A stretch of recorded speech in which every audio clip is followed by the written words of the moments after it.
नमस्कार, 2019 का महाभारत में आपका स्वागत है। मैं हूं अनुपम मिश्रा। महाभारत के युद्ध में बाहुबलियों और अपराधियों की खैर नहीं। चुनाव आयोग सख्त है और उसने फरमान जारी कर रखा है कि अपराधी छवि वाले उम्मीदवारों को अपने अपराध का पूरा लेखा जोखा जनता को देना होगा।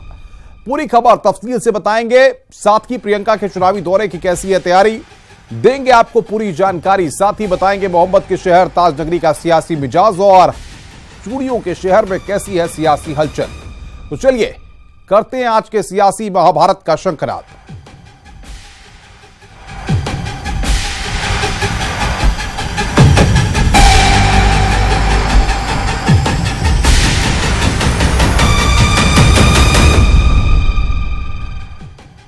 इस बार चुनाव आयोग ने चुनाव लड़ने वाले प्रत्याशियों के लिए ऐसे कड़े नियम बना दिए हैं जो आपराधिक इतिहास या छवि वाले प्रत्याशियों के गले की फांस बन गया है।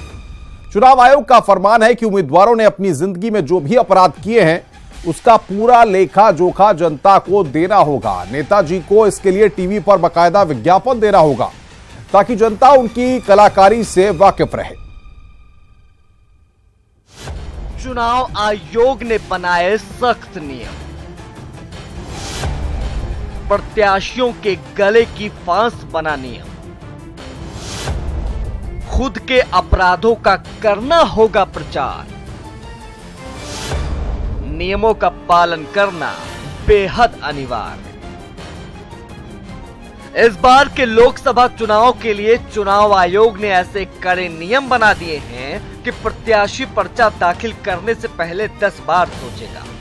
मतलब जिस भी प्रत्याशी का आपराधिक रिकॉर्ड रहा है या फिर उसकी छवि आपराधिक है तो उसे खुद ही अपनी इस प्रतिभा का प्रचार प्रसार करना होगा। इसके लिए चुनाव आयोग ने बेहद ही कड़े नियम भी बनाए हैं। पहले जरा उन नियमों को जान लीजिए। प्रत्याशियों को यह बताना होगा कि उनका आपराधिक इतिहास क्या रहा है। प्रत्याशी को प्रचार अवधि के दौरान यह बताना जरूरी होगा कि वो अपराधी है।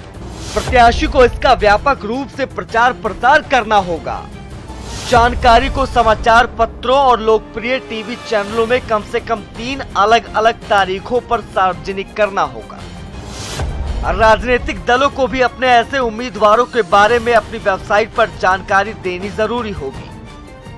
हर जो प्रत्याशी चुनाव में आ रहा है उसको अपना आपराधिक रिकॉर्ड जब नामांकन भरता है तो उस समय देना होगा।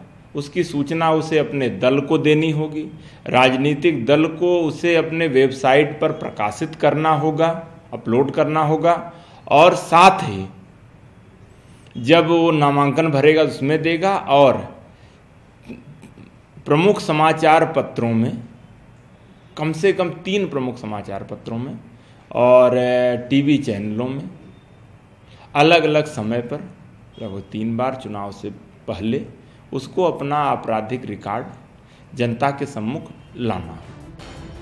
जी हाँ, तो अगर कोई प्रत्याशी नियमों का पालन नहीं करता है तो उसके खिलाफ सख्त कार्रवाई भी की जाएगी। उम्मीदवारों को अब एक संशोधित फॉर्म संख्या 26 भी भरना होगा। विज्ञापन का खर्च भी प्रत्याशी के चुनाव खर्च में जोड़ा जाएगा। और अगर कोई इस नियम का पालन नहीं करता है तो राजनीतिक दलों पर मान्यता खत्म होने या निलंबित होने तक का खतरा मंडराता रहेगा। तो मुझे लगता है ये इलेक्शन कमीशन की ओर से केवल एक ऐसी पहल है जिसमें वो लोगों तक ये संदेश पहुंचाना चाहते हैं कि आपका कैंडिडेट ऐसा हो जिसकी छवि साफ हो। और इसके लिए हम कैंडिडेट से स्वयं ही कह रहे हैं कि वो बताए कि उसके ऊपर कितने मुकदमे हैं, क्योंकि ये जानकारी वैसे भी जब वो नॉमिनेशन फाइल करते हैं तब उन्हें दाखिल करनी पड़ती है एक शपथ पत्र के साथ कि उनके ऊपर कितने मुकदमे हैं। तो ये उससे एक कदम आगे पहुंच के, शपथ पत्र तो कोर्ट में जमा हो गया, उसको बहुत लोग नहीं देख सकते, लेकिन अगर उसी के आधार पे एक विज्ञापन दिया जाए तो ऐसा संभव है कि वो जानकारी कहीं ज़्यादा लोगों तक पहुंचे। असल में पिछले कई सालों के दौरान संसद और विधानसभाओं में आपराधिक छवि के लोग पहुंच रहे हैं, लेकिन सोशल मीडिया के इस दौर में कई लोगों को इसकी जानकारी नहीं होती है कि उनके प्रत्याशी के ऊपर कितने गंभीर आरोप लगे हैं। क्योंकि अक्सर नेता राजनीतिक दुश्मनी की बात कहकर अपना पल्ला झाड़ लेते थे, लेकिन अब ऐसा बिल्कुल नहीं होगा। 2019 लोकसभा चुनाव में सभी उम्मीदवारों को अपने ऊपर दर्ज आपराधिक मामलों की जानकारी जनता को देनी है। उन पर दर्ज मुकदमों के बारे में 3 बार कम से कम स्थानीय अखबारों और न्यूज़ चैनल्स में विज्ञापन देना है। अगर ऐसा नहीं करते हैं तो उनके उम्मीदवारी को चुनाव आयोग निरस्त कर देता है। इसके पीछे चुनाव आयोग और सुप्रीम कोर्ट का मन ये है कि जनता जान सके कि जिस जनप्रतिनिधि को चुन रही है उसका चरित्र कैसा है। कैमरामैन प्रकाश के साथ नई दिल्ली से अशरफ काज़मी, न्यूज़ 18। अचानक चंद्रशेखर से मुलाकात कर सभी को चौंकाने वाली प्रियंका गांधी अब 17 मार्च को दोबारा उत्तर प्रदेश लौट रही हैं। पूर्वी यूपी प्रभारी प्रियंका इस बार एक तीर से कई निशाने लगाती नजर आएंगी। प्रियंका गांधी का सियासी दौरा, शुरू करेंगी चुनावी अभियान, एक तीर से लगाएंगी कई निशाने, जल यात्रा के बहाने सियासी तराने। तमाम फेरबदल के बाद कांग्रेस महासचिव और पूर्वी उत्तर प्रदेश की प्रभारी प्रियंका गांधी का यूपी दौरा अब तय माना जा रहा है। बताया जा रहा है कि अब 17 मार्च को प्रियंका गांधी लखनऊ आएंगी, जहां लगातार पूरे दिन वो चुनाव से जुड़ी बैठकें करेंगी। 18 मार्च को प्रयाग से काशी जाने का कार्यक्रम तय किया गया है और ये नदी के रास्ते होगा। जी हाँ, तो लोकसभा चुनावों के लिए पूरी तरह से एक्टिव मोड में आ चुकी प्रियंका गांधी अब यूपी में अपने चुनावी अभियान का आगाज करने जा रही है। तारीख मुकर्रर हो चुकी है। 17 मार्च वो तारीख है जब प्रियंका गांधी पूर्वी यूपी में पूर्ण रूप से अपने कदम रख देंगी। लखनऊ में एक दिन ताबड़तोड़ बैठकों के बाद प्रियंका प्रयागराज के लिए रवाना हो जाएंगी। कार्यक्रम के मुताबिक प्रियंका गांधी 18, 19 और 20 मार्च को पूर्वी यूपी में रहेंगी। 18 मार्च को प्रियंका प्रयागराज से पीएम मोदी के संसदीय क्षेत्र वाराणसी रवाना होंगी। प्रियंका गांधी प्रयाग से काशी तक की यात्रा मोटर बोट के माध्यम से कर सकती है। इस दौरान वो नदी किनारे बसे गांव में रुकते हुए लोगों से मुलाकात करेंगी। इस जल यात्रा के लिए कांग्रेस ने यूपी के मुख्य चुनाव अधिकारी को पत्र लिखकर बाकायदा अनुमति भी मांगी है। बताया ये भी जा रहा है कि पूर्वांचल प्रवास के दौरान प्रियंका वाराणसी के बाबा विश्वनाथ मंदिर भी जा सकती हैं। यही नहीं, प्रियंका गांधी मिर्जापुर में मां विंध्यवासिनी के दर्शन भी कर सकती है। प्रियंका की इस जल यात्रा के कई अहम सियासी मायने हो सकते हैं, क्योंकि प्रियंका इस जल यात्रा के जरिए प्रधानमंत्री के गंगा के बेटे होने के दावे पर प्रहार करेंगी।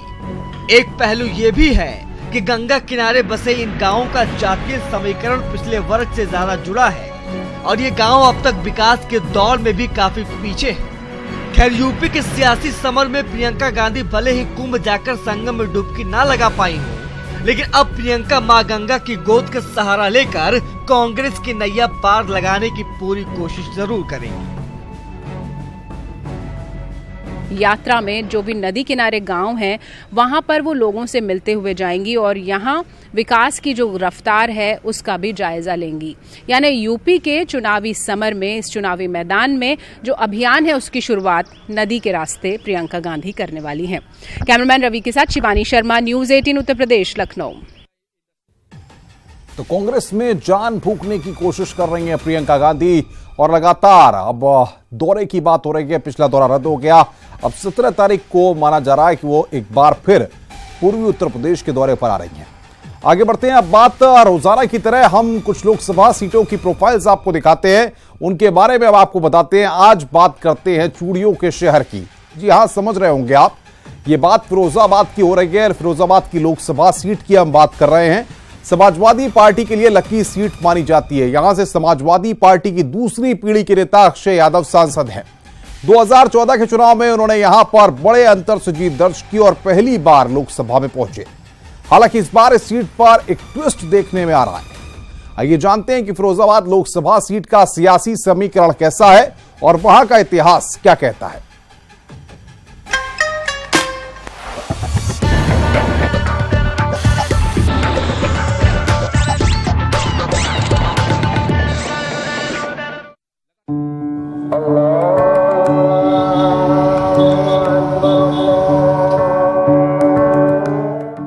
लाल लाल चूड़ियों के लिए मशहूर फिरोजाबाद लोकसभा सीट पर सबकी निगाहें टिकी हैं। जाट और मुस्लिम वोटरों के वर्चस्व वाली ये सीट वैसे तो सपा के लिए लकी सीट मानी जाती है, लेकिन सपा बसपा गठबंधन और शिवपाल यादव के सपा से अलग होने के बाद इस सीट की सियासी लड़ाई रोचक हो गई है, क्योंकि शिवपाल ने हाल में बयान दिया था कि वो इस सीट से चुनाव लड़ सकते हैं। आइए अब आपको बताते हैं फिरोजाबाद सीट का सियासी इतिहास। इस सीट पर 1957 में पहली बार लोकसभा चुनाव हुए, जिसमें निर्दलीय उम्मीदवार ने जीत दर्ज की थी। 1967 में सोशलिस्ट पार्टी ने यहां से चुनाव जीता। 1971 में कांग्रेस ने यहां पर जीत दर्ज की और 1977 से लेकर 1989 तक हुए कुल 4 चुनावों में भी कांग्रेस सिर्फ एक बार ही जीत पाई। 1991 के बाद लगातार 3 बार यहां बीजेपी जीती। बीजेपी के प्रभुदयाल कठेरिया ने यहां जीत की हैट्रिक लगाई। उसके बाद 1999 और 2004 में सपा के रामजीलाल सुमन ने बड़ी जीत हासिल की। सपा प्रमुख अखिलेश यादव ने भी 2009 से इस सीट पर चुनाव लड़ा और जीते। हालांकि चुनाव के बाद उन्होंने इस सीट को छोड़ दिया था। 2009 में कांग्रेस के राजबब्बर ने चुनाव जीता और 2014 में सपा नेता रामगोपाल यादव के बेटे अक्षय यादव ने यहां से बड़ी जीत हासिल की। लेकिन इस बार वोटरों का मिजाज बदला बदला सा है और मतदाताओं की जो मांग होनी चाहिए, यहाँ पर सबसे बड़ा जो मुद्दा है, यहाँ पर किसी भी प्रकार के शिक्षा का सबसे बड़ा मुद्दा है। यहाँ पर यहाँ पर यूनिवर्सिटी है, केवल आगरा यूनिवर्सिटी, और उस पर काफ़ी लोड है और यहाँ पर डिग्रियाँ वगैरह और तमाम शिक्षा के लिए यहाँ पर यहाँ के व्यक्तियों को, युवाओं को और छात्र छात्राओं को बहुत दूर तक जाना पड़ता है। देखिए, अभी लगातार आप देखते हैं डिबेट होती है तो राजनीतिक छींटाकशी में जो जनता के मुख्य मुद्दे हैं वो बहुत दूर हो जाते हैं। जनता के जो प्रमुख मुद्दे जिससे आम जन का जीवन प्रभावित होता है, पर्यावरण संरक्षण एक बहुत बड़ा मुद्दा है, लोग बीमार पड़ रहे हैं। आपका नशाखोरी एक बहुत बड़ा मुद्दा है समाज में। आप WHO की रिपोर्ट आई है कि 23.7% लोग शराब का सेवन कर रहे हैं, यानी हर चौथा व्यक्ति शराबी बन रहा है हमारे समाज में। फिरोजाबाद लोकसभा क्षेत्र के अंतर्गत कुल 5 विधानसभा सीटें आती हैं। इनमें टूंडला, जसराना, फिरोजाबाद, शिकोहाबाद और सिरसागंज सीटें शामिल हैं। 2011 की जनगणना के मुताबिक फिरोजाबाद क्षेत्र में 15% से अधिक मुस्लिम जनसंख्या है, यानी मुस्लिम मतदाता यहां पर निर्णायक स्थिति में है। वर्तमान आंकड़ों के अनुसार यहां पर 17,40,554 वोटर हैं, जिनमें 9,50,489 पुरुष मतदाता हैं, जबकि 7,89,981 महिला वोटर हैं। इसके अलावा 20,746 नए वोटर हैं। 2017 में हुए विधानसभा चुनाव में इसमें से सिर्फ सिरसागंज की सीट पर समाजवादी पार्टी ने बाजी मारी थी और बाकी सीटें बीजेपी के खाते में गई थीं। 2009 के चुनाव में भी सीट पर मुस्लिम, जाट और यादव वोटरों का समीकरण बड़ी भूमिका निभा सकता है। जो भी सांसद हो वो फिरोजाबाद का हो, फिरोजाबाद के क्षेत्र का हो। हमारी फिरोजाबाद की जनता का यह दुर्भाग्य है कि पिछले 2 सांसद जो हुए हैं, एक कांग्रेस से थे, एक समाजवादी पार्टी से थे। दोनों सांसदों की ही जब फिरोजाबाद की जनता को जरूरत थी तो दोनों ही सांसद कभी या फिरोजाबाद की जनता के लिए उपलब्ध नहीं हुए। एक पढ़ा लिखा तो होना ही चाहिए, चरित्रवान व्यक्ति भी होना चाहिए। उसके बावजूद जो यहाँ ये फिरोजाबाद सिटी को जो बेंगल सिटी बोला जाता है, चूड़ी व्यवसाय को अव्वल दर्जे पर ले जाने वाला व्यक्ति भी होना चाहिए। उसको जानकारी होनी चाहिए कि यहाँ की समस्या क्या है, यहाँ दिक्कत क्या है। पिछले चुनाव में यहाँ 67% मतदान हुआ था और बीजेपी सपा के बीच कड़ी टक्कर हुई थी। बात करें उम्मीदवार की तो अक्षय यादव समाजवादी पार्टी से चुनाव लड़े। उन्हें 5,34,583 मत मिले, जो कि 48.4% रहे। वहीं बीजेपी से SP सिंह बघेल रहे, जिन्हें 4,20,524 मत मिले और 38% वोट मिले। बसपा की तरफ से विश्वदीप सिंह ने चुनावी मैदान में ताल ठोकी, जिन्हें 1,18,909 मत मिले। स्थानीय सांसद अक्षय यादव उत्तर प्रदेश के सबसे बड़े राजनीतिक परिवार से आते हैं। वो मुलायम सिंह यादव के भाई प्रोफेसर रामगोपाल यादव के बेटे हैं। अक्षय यादव ने 2014 के लोकसभा चुनाव से ही राजनीति में एंट्री ली और मोदी लहर के बावजूद जीत दर्ज करने में कामयाब हुए। 16वीं लोकसभा में अक्षय यादव ने कुल 11 बहस में हिस्सा लिया। इस दौरान उन्होंने सिर्फ एक ही सवाल पूछा। अपने संसदीय क्षेत्र में उन्होंने अपने फंड की 82% राशि खर्च की है। 2019 के लोकसभा चुनाव में इस सीट का सियासी समीकरण बदला बदला सा नजर आ रहा है, क्योंकि एक तरफ सपा बसपा समर्थित प्रत्याशी ताल ठोकेंगे, वहीं दूसरी ओर कभी सपा का हिस्सा रहे शिवपाल यादव भी मैदान में उतर सकते हैं। न्यूज़ 18 के लिए फिरोजाबाद से अरविंद शर्मा की रिपोर्ट। तो बदली हुई परिस्थितियां हैं, बदले हुए समीकरण हैं और चूड़ियों का शहर इस बार क्या कुछ कहने जा रहा है, ये यहां पर देखना होगा, क्योंकि समीकरणों के साथ साथ सियासत का रुख किस तरीके से बदलेगा। फिरोजाबाद में और शिवपाल यादव की एंट्री के बाद ये समीकरण क्या समाजवादी पार्टी की जो एक गढ़ वाली सीट है वहां पर क्या होते हैं। चलिए आगे बढ़ते हैं, बात करते हैं लोकसभा चुनाव के लिहाज से ताज नगरी की, क्योंकि ताज नगरी आगरा का महत्व ज्यादा है। ये सीट दलितों का गढ़ मानी जाती है और कमोबेश सभी पार्टियां दलितों को साधने में जुटी हुई हैं। ऐसे में आगरा लोकसभा क्षेत्र के बारे में सब कुछ जानना बनता ही है। इस रिपोर्ट को आप देखिए। एक समय में आगरा लोकसभा सीट कांग्रेस का गढ़ हुआ करती थी, लेकिन पिछले करीब 2 दशकों में इस सीट पर बीजेपी या सपा ही जीत दर्ज कर पाई है। 1952 से लेकर 1971 तक यहां से कांग्रेस ने जीत दर्ज की, जबकि इमरजेंसी के बाद देश में कांग्रेस विरोधी लहर में भारतीय लोक दल ने यहां पर जीत दर्ज की। उसके बाद हुए लगातार 2 चुनाव यानी 1980 और 1984 में फिर यहां पर कांग्रेस ने बाजी मारी, लेकिन उसके बाद कांग्रेस दोबारा इस सीट पर वापसी नहीं कर पाई। 1989 में जनता दल ने इस सीट पर कब्जा किया। उसके बाद 1991, 1996 और 1998 में इस सीट पर बीजेपी का कब्जा रहा। 1999 और 2004 में सपा की ओर से राज बब्बर ने चुनाव जीता। अब जरा सुनिए यहाँ के स्थानीय वोटर क्या कहते हैं। पानी तो ठीक है, यहाँ लाइट भी ठीक है, ऐसी कोई बात नहीं है। थोड़ा सा यहाँ पे जो सड़कों का जो है वो भी थोड़ा सा ठीक है, समझे। परंतु एक यहाँ पे मतलब है कि जो कार्यकर्ता है वो ढंग के नहीं है। सड़कें हमारे गड्ढे हैं, नाले नहीं बन पा रहे हैं ढंग से, पानियों की निकासी नहीं है कहीं। और लोग कहते हैं कि पानी का बचाव करो। पानी का किस तरह से बचाव किया जाए जब पानी ऊपर आ रहा है, सड़कों पे फैला जा रहा है, उसका कोई मुद्दा मतलब कहीं उखड़ के आ ही नहीं रहा है। आगरा दलित और मुस्लिम वोटरों का गढ़ माना जाता है। यहाँ करीब 37% वोटर दलित और मुस्लिम हैं। 2014 के लोकसभा चुनाव में यहाँ 18 लाख से अधिक वोटर थे, जिसमें 10 लाख पुरुष और 8 लाख महिला वोटर शामिल हैं। 2014 में यहाँ कुल 59% मतदान हुआ था। इनमें 5161 वोट नोटा में गए थे। आगरा लोकसभा क्षेत्र में कुल 5 विधानसभा सीटें आती हैं। इनमें एतमादपुर, आगरा छावनी, आगरा दक्षिण, आगरा उत्तर और जलेसर शामिल हैं। 2017 के विधानसभा चुनाव में इन सीटों पर बीजेपी ने जीत दर्ज की थी।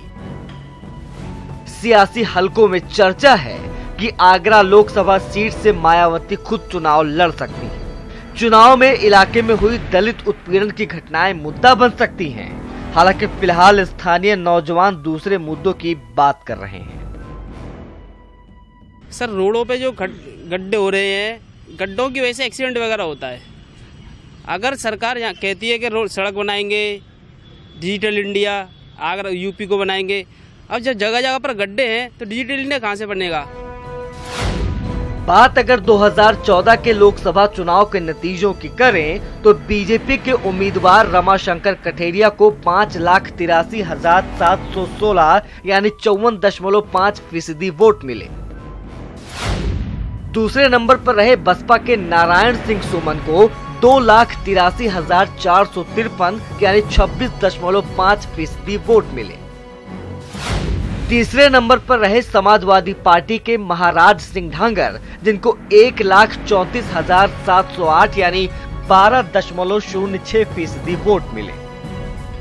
स्थानीय सांसद रमाशंकर कठेरिया अपने बयानों के कारण हमेशा चर्चा में रहते हैं। वो इस समय अनुसूचित जाति आयोग के राष्ट्रीय अध्यक्ष भी हैं। केंद्र सरकार में जिस दौरान ये मानव संसाधन मंत्रालय में राज्य मंत्री थे, तब उनके ऊपर फर्जी डिग्री का आरोप लगा था। हालांकि विवाद के बाद हुए कैबिनेट विस्तार में उन्हें हटा दिया गया था।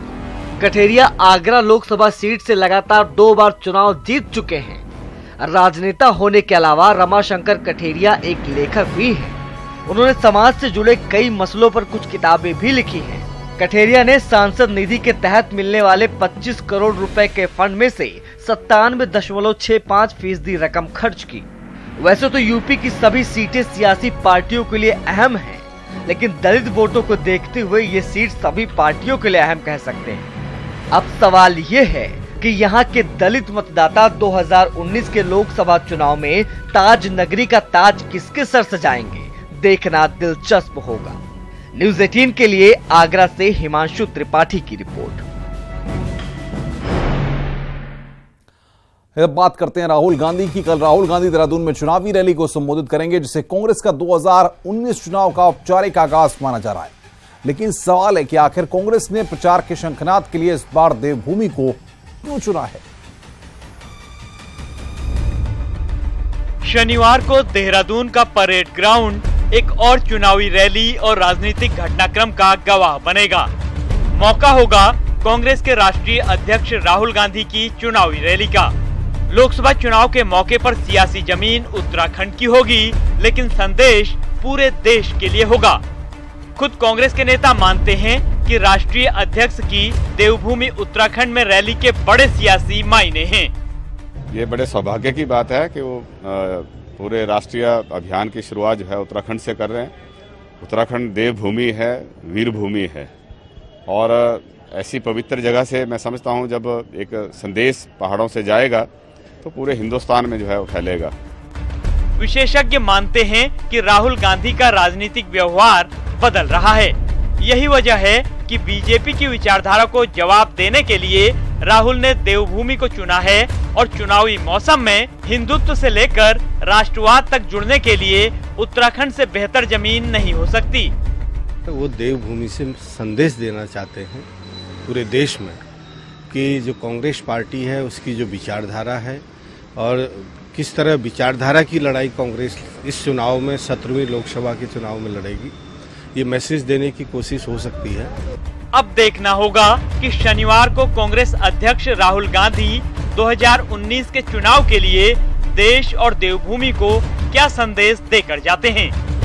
दीपांकर भट्ट, न्यूज़ 18, देहरादून।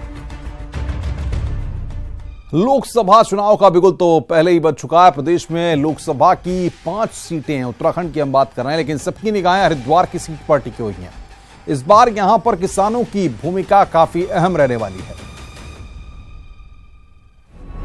उत्तराखंड के हरिद्वार जिले में सबसे अधिक किसान रहते हैं, जो चुनावों में अहम भूमिका निभाते हैं। इस बार भी किसी पार्टी के लिए किसानों को मनाना एक बड़ी चुनौती होगी, क्योंकि किसान सरकारों से नाराज चल रहे हैं।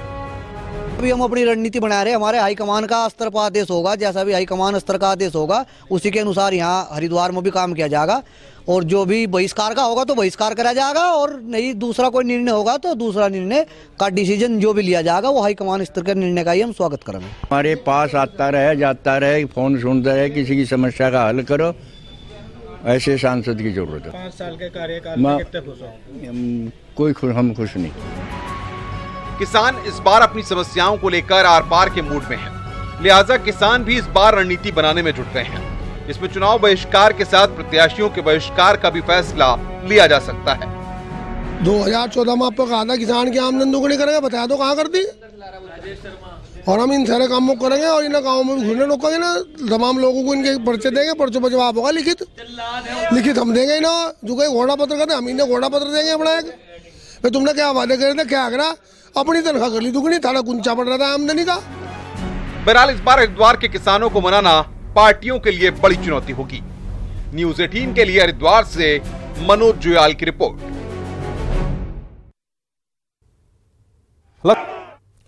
सुनने में थोड़ा अजीब लगता है, लेकिन राजनीति में कुछ भी मुमकिन है, यह कहा जाता है। मायावती मुलायम सिंह यादव के लिए वोट मांगेंगी।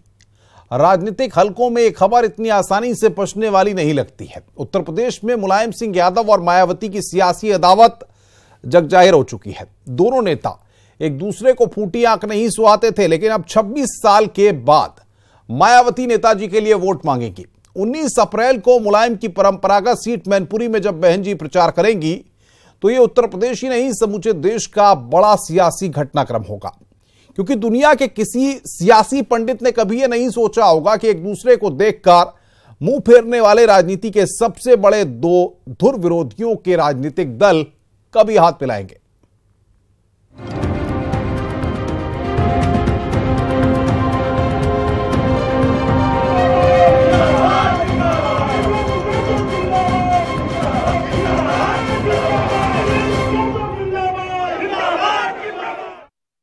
मुलायम के लिए प्रचार करेंगी मायावती। सबसे अहम और बड़ी खबर यह है, पहली बार मुलायम के लिए वोट मांगेंगी मायावती। सूत्र इस बात की जानकारी दे रहे हैं कि 19 अप्रैल को मैनपुरी में प्रचार करेंगी बसपा सुप्रीमो। मायावती और अखिलेश करेंगे मैनपुरी में रैली। मैनपुरी से गठबंधन के उम्मीदवार मुलायम सिंह यादव बनाए गए हैं। साल 1993 का वो वक्त याद कीजिए जब मायावती और मुलायम सिंह यादव ने मंच को साझा किया था। मैनपुरी की जो 19 तारीख की रैली है, इस पर पूरे देश की नजर इसलिए रहेगी कि एक बार फिर अखिलेश यादव, एक बार फिर मुलायम सिंह यादव नजर आएंगे। बसपा की बैठक में मायावती ने कार्यकर्ताओं को निर्देश दिए हैं। मायावती ने कल की बैठक में अपने नेताओं को हिदायत दी है, प्रचार अभियान में मुलायम के सम्मान का रखें ख्याल। पार्टी नेताओं को प्रचार सामग्री के लिए फोल्डर दिए गए हैं। फोल्डर और प्रचार सामग्री में मुलायम सिंह का भी चित्र, सभी होर्डिंग में होंगे मुलायम और कांशीराम के चित्र। मायावती ने होर्डिंग का नमूना भी पास किया है। सभी प्रचार मंचों पर मुलायम और कांशीराम के फोटो होंगे।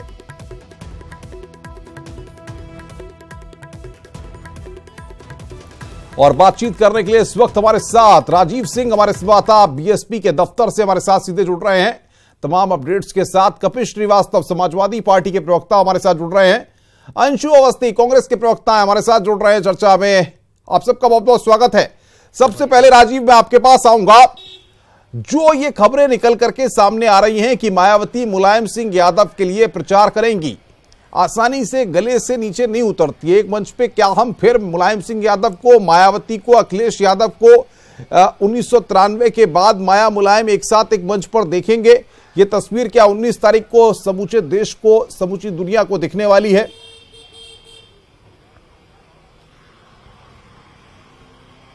यकीनन अनुपम, जो ये कार्यक्रम सामने आ रहा है उसमें बसपा सुप्रीमो मायावती ने कल अपने पदाधिकारियों के साथ बैठक में ये साफ किया है कि जिस तरह उन्होंने बीते दिनों मोदी को हराने के लिए, भाजपा को हराने के लिए अपनी पुरानी तलखियों को भूलकर सपा के साथ आई थी और सपा के साथ गठबंधन का ऐलान किया था, उस गठबंधन को ईमानदारी से निभाते हुए वो अब जो आगामी 2 अप्रैल से वो भुवनेश्वर में लोकसभा चुनाव का आगाज कर, उनकी रैलियों का आगाज कर अपना कार्यक्रम जारी करेंगी। और 19 अप्रैल को मैनपुरी में, जैसा कि समाजवादी पार्टी द्वारा मैनपुरी से सपा संरक्षक मुलायम सिंह यादव को अपना उम्मीदवार बनाया गया है, उनके समर्थन में सपा मुखिया अखिलेश यादव के साथ बसपा सुप्रीमो मायावती उनके समर्थन में रैली करते आएंगे। यह 26 साल बाद यह पहला मौका होगा जब बसपा सपा के समर्थन में और खासकर मुलायम सिंह यादव के समर्थन में इस तरह की रैली करेगी। इतना ही नहीं, इस दौरान जो कल बैठक हुई है उसमें भी ये साफ किया गया है कि जो बसपा के कार्यकर्ता हैं वो समाजवादी पार्टी के नेताओं को पूरा सम्मान दे,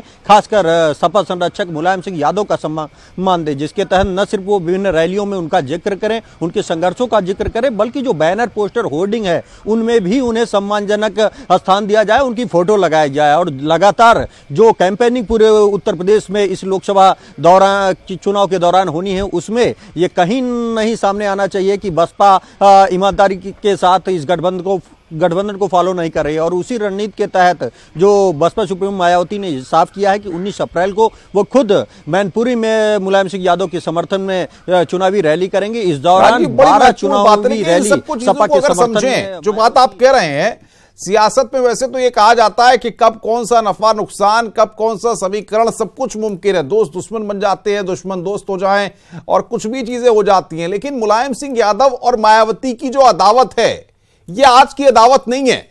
आप भी कई सालों से रिपोर्टिंग कर रहे हैं वहां पर, इन चीजों को आपने भी पढ़ा होगा, जाना होगा। मुलायम सिंह यादव और मायावती के बीच में अगर बिजलियां कड़की हैं तो वो दूरियां नजदीकियों में बदलने में इतना आसानी से ये चीजें हो जाएंगी, लगता नहीं है।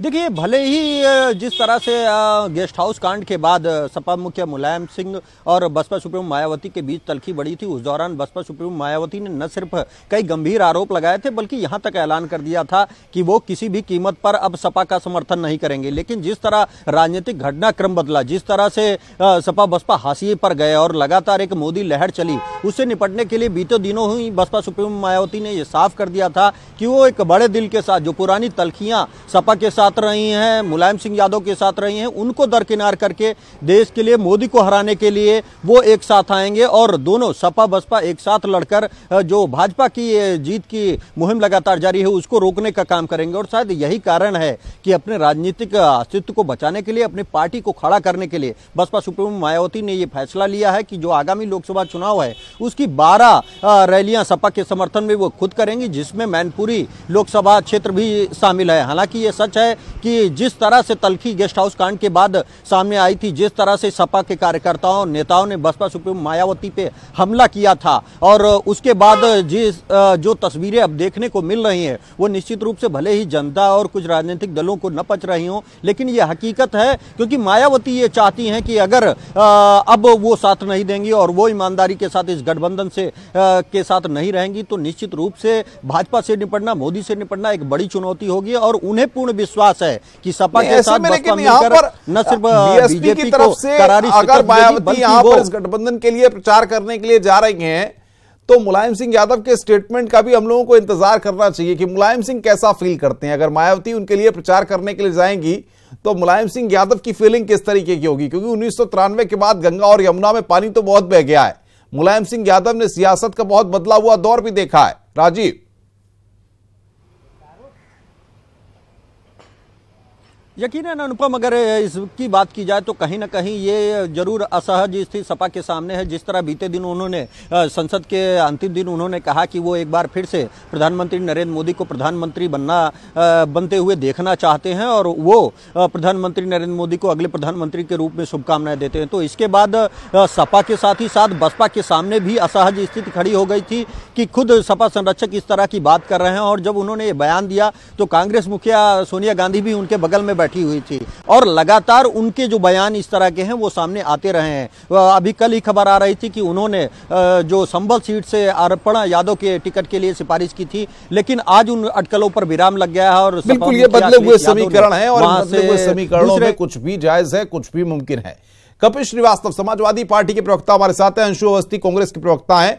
राजीव, आप हमारे साथ बने रहिए, आपके पास आऊंगा। कपिल जी, समाजवादी पार्टी किस नजरिए से देखती है, क्योंकि जाहिर तौर पर अखिलेश यादव और मायावती के बीच में जो नजदीकियां हैं, जो गठबंधन आपकी पार्टी में और बसपा में हुआ है, मुलायम सिंह यादव के लिए मायावती प्रचार करने जाएंगी, कैसा लगेगा आपको? इतने सालों के बाद यह तस्वीर नजर आएगी आपको भी कि जब मुलायम सिंह यादव और मायावती एक साथ एक मंच पर होंगे?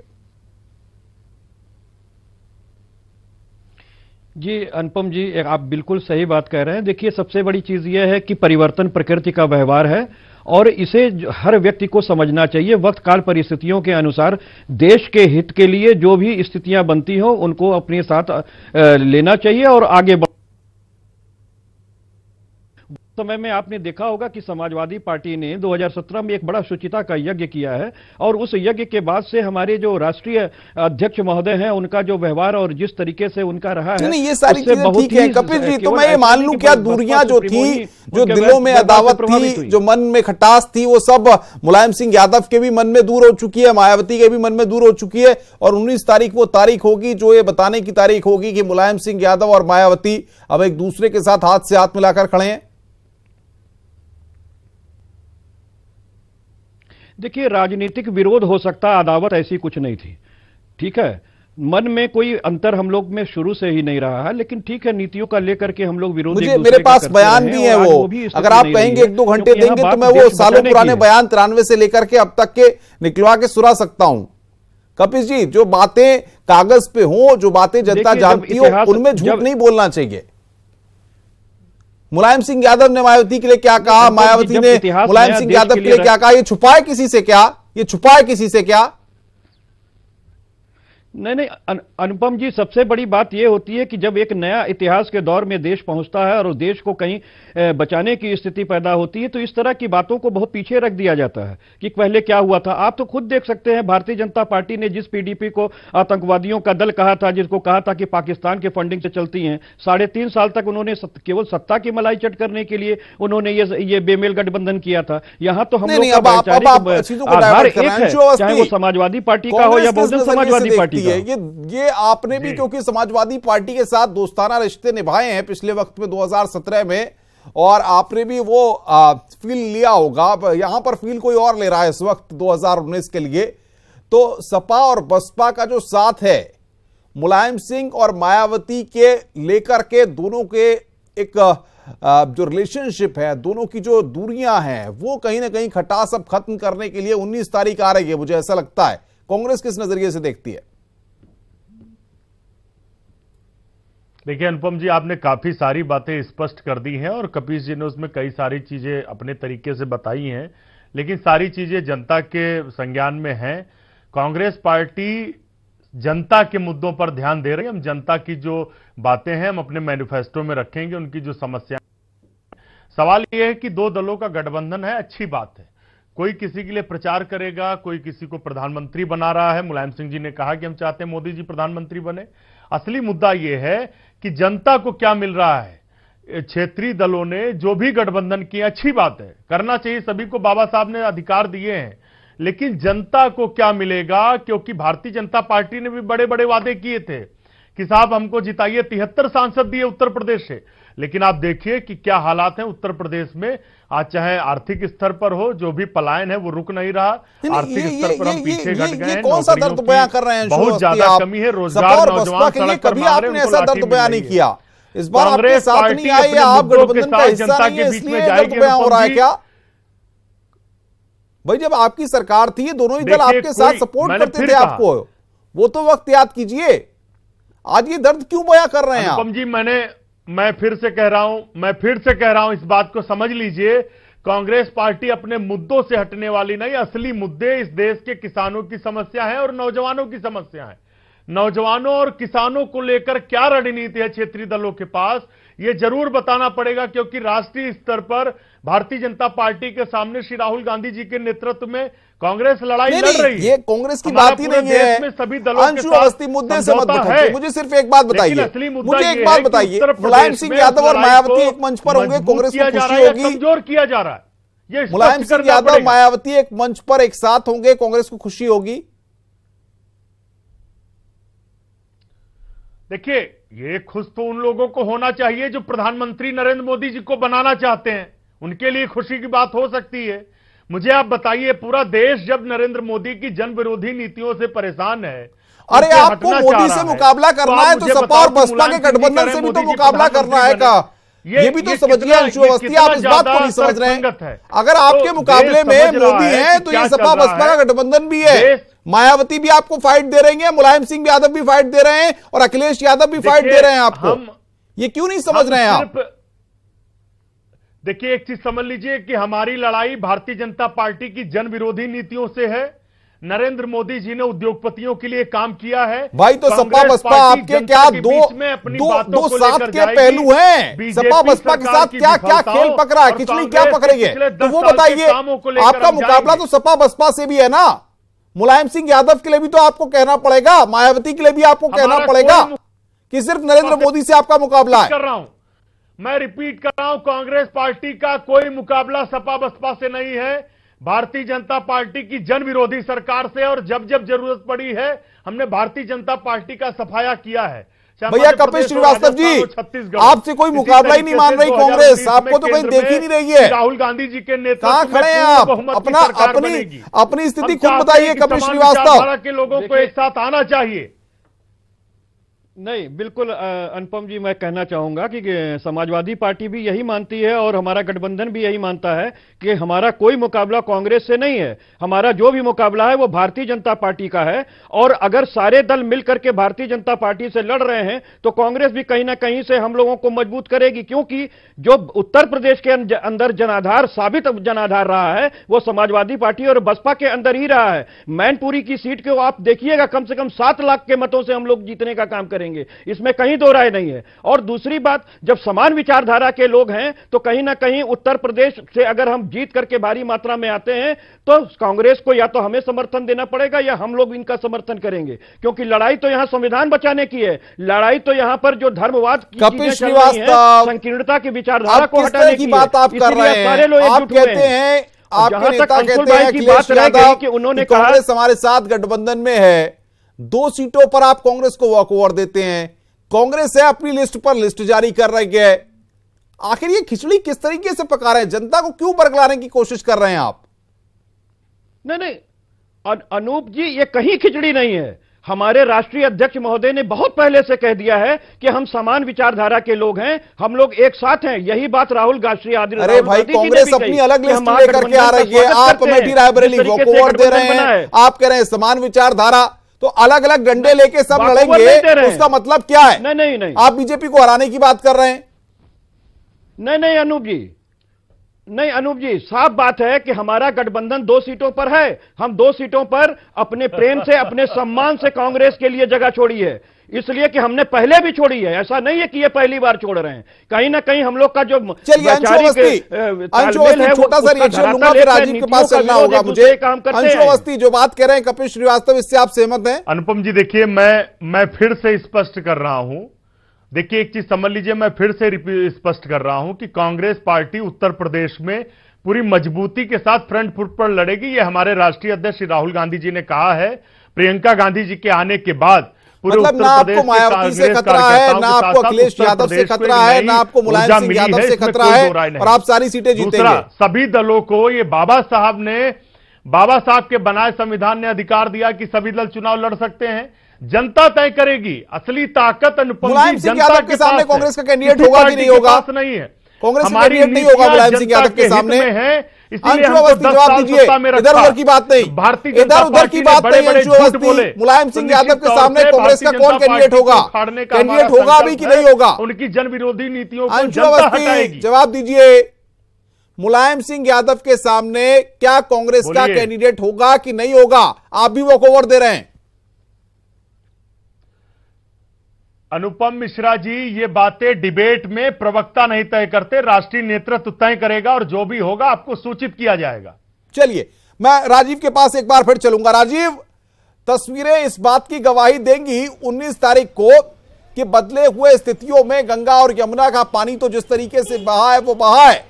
सियासत का दौर 1993 से 2019 तक इस वक्त तक आ गया है कि दिलों की दूरियां और गले कैसे मिलते हैं और रिश्ते कड़वाहट से मिठास में कैसे बदलते हैं। अब उस तस्वीर का मुझे लगता है पूरी देश और दुनिया को इंतजार होगा। निश्चित रूप से अनुपम, 19 तारीख को एक बार फिर उस कहावत की तस्दीक होगी जिसके तहत ये कहा जाता है कि राजनीति में कोई स्थायी रूप से किसी का दोस्त या दुश्मन नहीं होता। अपने सियासी फायदे के लिए एक लंबे समय से भारत के इतिहास में कई राजनीतिक दलों द्वारा जिन्होंने पहले एक दूसरे को भला बुरा कहा और फिर अपने सियासी फायदे के लिए एक साथ आते दिखे हैं। उसी के तहत 19 अप्रैल को एक बार फिर बसपा सुप्रीमो मायावती और सपा संरक्षक मुलायम सिंह यादव मैनपुरी की जनसभा में एक दूसरे के लिए वोट मांगते दिखेंगे। भले ही 1993 में गेस्ट हाउस कांड के बाद दोनों दलों के बीच तल्खियां बढ़ी हों, क्योंकि दोनों दलों की ही ये जरूरत है कि जिस तरह से बीजेपी लगातार पिछले कुछ चुनाव में एक के बाद एक जीत हासिल करती आई है, उससे कहीं ना कहीं दोनों दलों के अस्तित्व पर एक बड़ा संकट खड़ा हुआ है। ऐसे में बसपा ये चाहती है कि वो ईमानदारी के साथ समाजवादी पार्टी के साथ गठबंधन निभाए और सपा उसके साथ निभाए। जब तक कि एक दूसरे का वोट बैंक ट्रांसफर नहीं होगा तब तक वो दल जीत नहीं हासिल कर सकते। जिस तरह से बीजेपी और अब तो कांग्रेस भी मैदान में है, तो कहीं ना कहीं त्रिकोणीय मुकाबला लोकसभा चुनाव में देखने को मिलेगा। और यही कारण है कि बसपा सुप्रीमो मायावती पूरी ईमानदारी के साथ सपा के साथ दिखना चाहती हैं और उसी के तहत 19 अप्रैल को वो मुलायम सिंह यादव के समर्थन में मैनपुरी में जनसभा करेंगे, क्योंकि उन्हें पता है कि अगर ईमानदारी के साथ ये गठबंधन होता है तो कहीं ना कहीं बसपा एक बार फिर से यूपी में जैसा कि 38 सीटों पर चुनाव लड़ रही है तो एक बड़ी लोकसभा सीट हासिल कर सकती है। लेकिन ये देखना होगा, विपक्षी लगातार ये कह रहे हैं कि ये दो दिलों का गठबंधन है, दलों का गठबंधन नहीं है। और चाहे शिवपाल यादव की बात हो या बीजेपी की बात हो, जिस तरह से जो गठबंधन सामने आ रहा है। समाजवादी पार्टी के प्रवक्ता है हमारे साथ है कपिल जी। मुलायम सिंह यादव इतनी आसानी से चीजों को मान लेंगे? आपको लगता है कि वो मान गए हैं और मायावती के साथ वो मंच साझा कर लेंगे? 19 तारीख को यह तस्वीर पूरी देश को दिखेगी। आपको लगता है कपिल श्रीवास्तव समाजवादी पार्टी में सब चीजें ठीक ठाक हैं? अपर्णा यादव को मुलायम सिंह यादव ने कहा कि टिकट दे दो संभल से, अखिलेश यादव ने नहीं दिया, तो ऐसे में कैसे माने कि सब कुछ ठीक ठाक है? नहीं, देखिए जो भी आपके सूत्र हैं मैं तो उसकी पुख्ता उनको नहीं कह सकता। नहीं, आप सत्यता बताइए, प्रवक्ता आप हैं, हम तो आपकी बात को ब्रह्म वाक्य मानेंगे। लेकिन मैं नहीं इसीलिए बता रहे हैं आपको कि जो आप तक पहुंची है न्यूज वो कहीं ना कहीं फैब्रिकेटेड होकर के पहुंची है। सच्चाई यही है कि समाजवादी पार्टी के अंदर न तो माननीय मुलायम सिंह यादव जी में जो हमारे संरक्षक हैं और जो हमारे राष्ट्रीय अध्यक्ष श्री अखिलेश यादव जी हैं उनके विचारों में कहीं भी भिन्नता नहीं है। दोनों लोग एक दूसरे के परिपूरक हैं और कोई भी चीजें अगर होती हैं तो उसमें दोनों लोगों की अनिवार्य रूप से सहमति होती है। और निश्चित तौर पर आप देखेंगे कि 19 तारीख को जिस तरीके से भाई बहन का मिलाप होगा वो पूरी दुनिया देखेगी और एक नया इतिहास समाजवादी पार्टी और बहुजन समाजवादी पार्टी रचने जा रही है। आधिकारिक तौर पे प्रवक्ता के तौर पे कह रहे हैं भाई बहन का मिलाप, आप इस शब्द का आप इस्तेमाल कर रहे हैं, इसको मैं कोट कर सकता हूं और मैं अंशु अवस्थी को ये भाई बहन बताने जा रहा हूं। अब बिल्कुल कोट नहीं बिल्कुल आप कह सकते हैं, बिल्कुल इसमें कहीं दो राय नहीं। वो शुरुआत में भी थी, जो भी तलखियां आपने देखी होगी वो वैचारिक रूप से जो बसपा और समाजवादी पार्टी के बीच में डाली गई थी वो दल आज उसी दल के अभी तक तो बुआ बबुआ सुनते थे, दो राय नहीं है। भाई बहन 19 तारीख का कांग्रेस पार्टी ने आपने कह दिया कि हम कोई मुकाबला नहीं मानते, हमारा मुकाबला नरेंद्र मोदी से है, बीजेपी से है। लेकिन क्या ये भाई बहन कांग्रेस को अपना मानते हैं? क्या कांग्रेस को भी एक भाई या बहन की श्रेणी में ही कहीं जोड़ा जाता है? क्या लगता है आपको?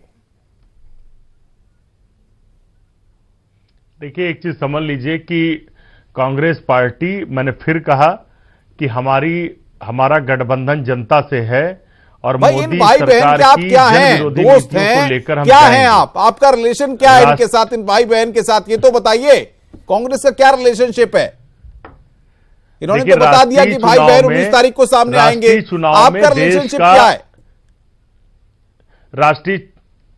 राष्ट्रीय चुनाव में देश के 130 करोड़ लोग जानते हैं कि भाजपा के सामने अगर कोई लड़ रहा है तो श्री राहुल गांधी जी लड़ रहे हैं और कांग्रेस पार्टी लड़ रही है। दूसरे, भाई बहन बनने का सभी को अधिकार है। मुझे लगता है इसमें हमारी तरफ से जानता हूं आप कांग्रेस के प्रवक्ता है, शब्दों में घुमाने की आपकी अच्छी आदत है, कोई भी कोई रिश्ता बना सकता है, आदत काफी अच्छी होती है। लेकिन कपिल श्रीवास्तव, अंशु अवस्थी और राजीव, आपका बहुत बहुत